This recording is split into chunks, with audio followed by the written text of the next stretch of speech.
नमस्ते, आप सभी का स्वागत है मेरे चैनल में चिराग एस्ट्रोलॉजी। और हम बात कर रहे हैं मार्गी शनि की, जो कि वक्री से मार्गी हो चुके हैं 15 नवंबर को। और मकर लग्न और राशि के लिए वो कैसा रहेगा effect, Capricorn moon sign and ascendant. तो आपके लिए ये समय बहुत इंपॉर्टेंट है, क्योंकि शनि जो है वो 29 मार्च 2025 तक इसी स्थिति में रहेंगे और उनके इफेक्ट्स आपको समझना ज़रूरी है। उसके बाद वो ट्रांजिट करेंगे, उसका हम अलग से वीडियो देंगे, समझेंगे।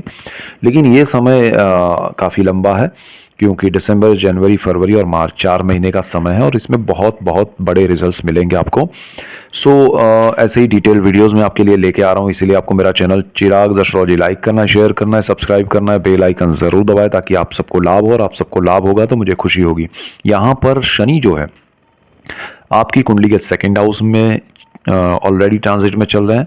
वक्री थे, मार्गी हो चुके हैं। आपकी कुंडली के मालिक हैं, आपकी राशि के मालिक है। मकर और कुंभ ये दोनों राशि के मालिक शनि है।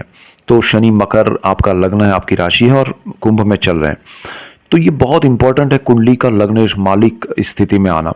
तो ये आपके लिए सेकेंड हाउस में चल रहा है। सेकेंड हाउस है आपका परिवार है, एंटायर फैमिली है, आपकी वाणी है, आपका धन संचय है।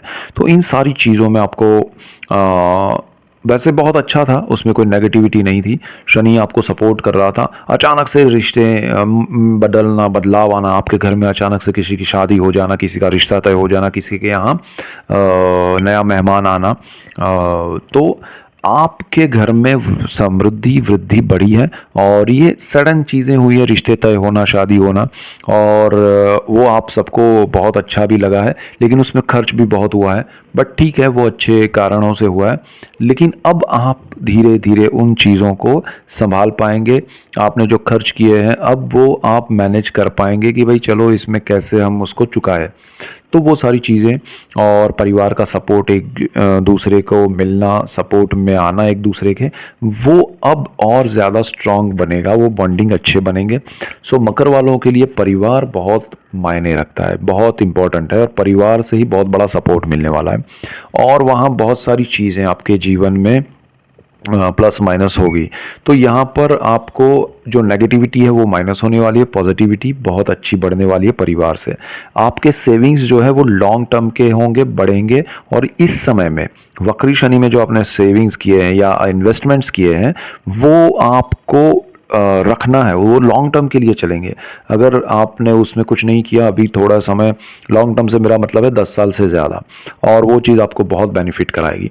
और आपका जो वाणी है उसमें थोड़ा आपको अब कंट्रोल आप कर पाएंगे। पहले बहुत ज़्यादा आपने वक्री शनि में अपनी वाणी से रिश्ते थोड़े बहुत किसी को दुख भी पहुंचाया है, लेकिन अब वो वाणी आपके काम आएगी। आप सही दिशा में सही समय पर उसको प्रयोग करके लाभ उठा पाएंगे। तो वाणी अब आपके कंट्रोल में, पहले आप वाणी के कंट्रोल में थे वक्री के दौरान।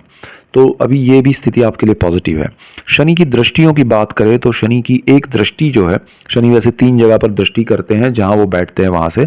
तो एक दृष्टि वो जहां बैठते हैं वहां से तीसरी दृष्टि है, तीसरे स्थान पे।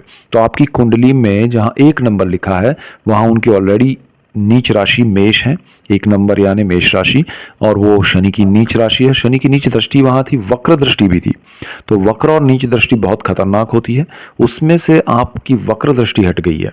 तो शनि की नीच दृष्टि 29 मार्च 2025 तक रहेगी, लेकिन वक्र दृष्टि हटने से आपको बहुत अच्छा रहेगा, क्योंकि आपका 4th हाउस है, सुख भाव है, वहां पर आपको ये असर मिल रहा है।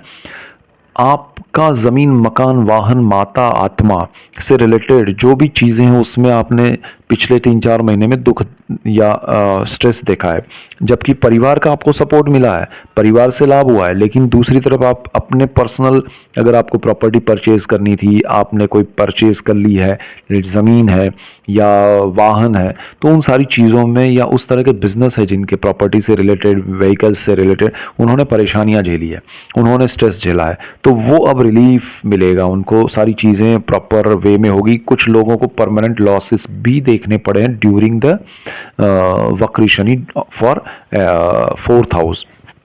आपके माता के लिए भी काफ़ी स्ट्रेसफुल टाइम था, उनके हेल्थ को लेके भी। तो वो सारी चीज़ें अभी नॉर्मल सी की ओर जाएगी, और अब नॉर्मल उन चीज़ों को समझ पाएंगे, प्लान कर पाएंगे, और अकॉर्डिंगली चल के उसको थोड़ा मैनेज करते हुए स्ट्रेस कम कर पाएंगे। तो ये आपके लिए बहुत बड़ा असर है मार्गी शनि का।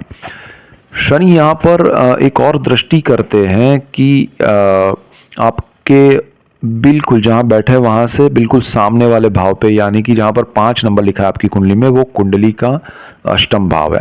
आठवां जो स्थान है वहाँ पर सूर्य की राशि है, 5 नंबर जो है वो सिंह राशि है। सूर्य इसके मालिक और शनि की वहाँ दृष्टि है। अब सूर्य अब तक राहु के सामने थे, फिर तुला में थे, अब वृश्चिक में है। तो सूर्य उस स्थान का मालिक होकर सही स्थिति में नहीं थे, और शनि की भी ये वक्र दृष्टि थी, तो वो अब मार्गी स्थिति में आई, और सूर्य स्कॉर्पियो में गए, थोड़ा सही स्थिति में।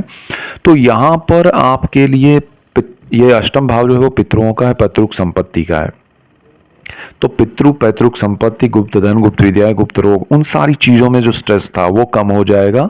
आपको पितरों की संपत्ति से अगर कुछ जैसे उसमें स्ट्रेस चल रहा है, उसमें लीगल कुछ चल रहा है, तो उसमें कुछ सुझाव आएंगे लोगों के जो भी अंदर आपके साथ जुड़े हुए हैं कि भाई चलो इसमें कॉम्प्रोमाइज़ करते हैं, थोड़ा हम छोड़ देते हैं, थोड़ा आप छोड़ दें, तो उसमें आगे बढ़ जाएगा। वो ज़रा समझना ज़रूरी है, अदरवाइज़ वो लंबा चलेगा फिर।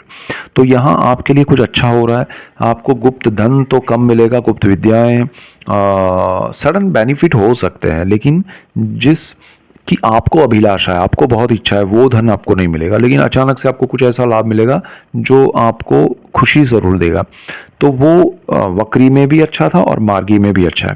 अच्छा, यहाँ पर आपका गुप्त रोग, यानी कि जो आपको पता नहीं है ऐसी कोई बीमारी है, तकलीफ है, तो वो आपको समझना चाहिए। और खासकर मेंटल स्ट्रेस की वजह से जो चीज़ें होती है वो आपको पता चल सकता है, ब्लड प्रेशर का या उसका, और उसका सॉल्यूशन हो सकता है। इवन मेंटल प्रेशर में मानसिक रूप से जो असर होता है, उससे रिलेटेड जो भी बीमारी है उस पर भी आपको ध्यान देना चाहिए अगर कोई ऐसा इंडिकेशन मिल रहा है। तो बड़ी चीज़ नहीं होगी, बट यस, ये लॉन्ग टर्म के लिए हो सकती है। यहाँ पर गुप्त विद्याओं के पीछे तो भागना ही नहीं चाहिए, आपके लिए सही नहीं है। और कॉम्बिनेशन वाइज सूर्य शनि के ये दृष्टि योग से, तो वो आप ना जाए, उसमें अच्छा है, पितरों के आशीर्वाद मिलेंगे। शनि की एक और दृष्टि है जो कि उसकी 10वीं दृष्टि है आपकी कुंडली के 11वें भाव में, जहाँ पर 8 नंबर लिखा है और सूर्य महाराज वहाँ बैठे हैं।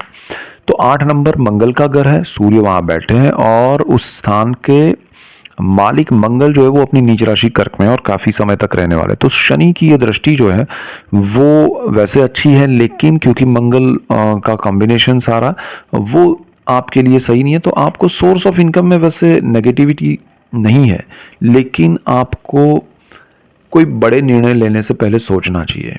कोई बड़ा कुछ करने से पहले अपने इनकम के सोर्स को कोई भी प्रॉब्लम ना आए, वो देखना आपका फर्ज रहेगा। आपको सोच के करना पड़ेगा, कुछ भी करना है तो उससे रिलेटेड, तो ज़्यादा बेटर रहेगा। शनि मार्गी होकर आपको वो सोचने का मौका देगा कि ये सही है, ये गलत है, इसमें जा सकते, इसमें नहीं जा सकते। वो कैलकुलेटिव मूव करना सिखाएगा, वो सीखिएगा, वो समझिएगा। भले आप उसमें कदम ना उठाए चलेगा, लेकिन वो समझे बगैर जंप कर जाएंगे तो फिर वो आपके लिए नेगेटिव हो जाएगा। शनि यहाँ आपको 11th हाउस को लेके एक ही चीज़ ज़बरदस्त करेगा, और ये सबसे बड़ी चीज़ है, रेमेडी समझ लीजिए। शनि आपको इंडिकेशन देगा कि आप ये करिए, ये मत करिए, और ये इंडिकेशन अंदर से आवाज़ आएगी आपको, और आप उसको फॉलो नहीं करेंगे तो डेफिनेटली आपको लॉस होगा। So be clear and be careful. So ये एक चीज़ है, अदरवाइज आपको कोई प्रॉब्लम नहीं है, अच्छा ही है। So that's it for today. Keep watching Chirag astrology. Thank you for watching. God bless you and good bye. Thank you.